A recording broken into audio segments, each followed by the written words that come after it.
Much, Mr. Chair. Thank you very much. I have one question. For the Chair. That Maori rugby game versus where was that played? Napier, I think. Napier, the lucky city, the Hawke's Bay. Now, this is a very interesting bill. Chester Burrows talked about DNA. I think every now and again they have to take DNA to check whether Chester's still alive. Well, he may be at the moment, but I can tell you the word on the street I have heard in Wanganui is that Hamish McDougall is ahead in a poll that was taken recently. He is storming up there in Wanganui, and here's a tip. If you've got a spare $10, put 5 on the All Whites and put 5 on Hamish McDougall. Hamish is safe odds in Wanganui. It used to be our seat, and it's going to be our seat once again. Go Hamish. Now, we talk about the victims of crime. This is a bill about the victims of crime. Of course, it was brought in 2005 by some hard-working Labor minister. It's hard to know because they're all very hard-working. As we all know, the Labor government, after 9 years, got through one hell of a lot of legislation.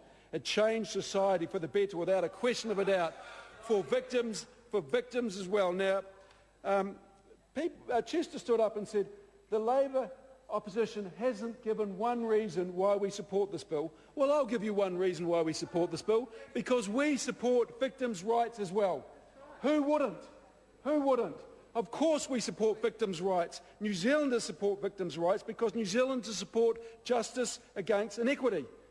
But I'll give you a story about how this government is eroding the rights of victims.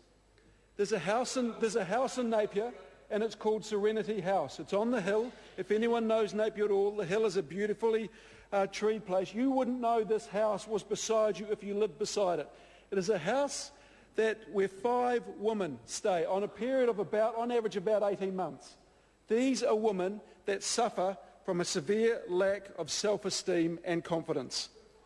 80% of these women are victims of sexual abuse. This House, Mr. Chair, is scared that their funding is going to be cut. Now I ask you, as I asked the manager, where would these women be if they weren't in Serenity House? Well, there's actually 3 places they would be. One is on the psych ward of the mental health unit of Hawke's Bay Hospital. 2 is perhaps living on the streets, occasionally working on the streets. Or 3, suicide. Now that is the stark reality when you take away the rights of victims. When you cut ACC. When I mentioned to the manager that counselling for victims of sexual abuse had been removed from ACC, she knew this. She was horrified. She could not believe that any government could be so heartless to do this. And I know the women on that side must agree with me. They must agree. How could you not? How could you not? These 5 women, and this house has been going for a while now, it's been going for a while, these women, once they pass through this course, these are mothers, there's a registered nurse on there, these are educated women, a lot of them, they go out and they become productive members of our community. This house does a fantastic job for these women, for a fantastic job for our community, and there is the possibility that the funding is going to be cut. Now I challenge the members over there, I challenge Nick Smith to organise a meeting with women's groups, with the Women's Refuge, with the women from Serenity House, from Dove, for example, to go and front up to these women and tell them why he is cutting the funding for counselling, why he is doing this. And then in the same breath, that government says that they stand for victims' rights. That's an oxymoron. I don't understand it. The women who are affected don't understand it, and New Zealanders don't understand it. Chester stood up and said, what has Labor done with regard to crime? Well, I'll tell you what we did. We reduced crime. That is what New Zealanders want. We reduced them. As Chester himself will know, we sent police out into the communities. We set up community police station, and when I talked to the policemen of Napier, they think it was a fantastic initiative because what it did is it allowed police to communicate, to integrate with their local communities, and boy, it has made a huge difference. That us and them mentality between the police and the community has all but disappeared in Napier. The police are now part of this community, they're accepted, the community goes to them if they've got any problems, and the police are proactive at going out to the community. It is a wonderful initiative, and Labor set it up. Now we talk about hard-on crime. David Garrett and his 3 strikes policy. That's a hark back to the 19th century. Mr Chair. Mr Nash. Thank you very much, Mr Chair. I won't take too much of your time, but this is harking back to the 19th century, when in England what they did is they put paedophiles in the same prison cells as they put young children that had stolen loaves of bread. Is this what Mr Garrett wants this country to head back to? Mr Garrett is the voice in Parliament of the Sensible Sentencing Trust.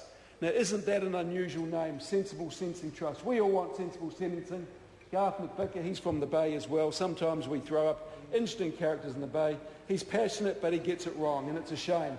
And unfortunately for him, he ends up with people like David Garrett in the House trumpeting 3 strikes legislation, which evidence has proven does not work. In fact, Mr Garrett himself stood up in this House and said, I acknowledge that this won't work, but I think we should still go ahead with it.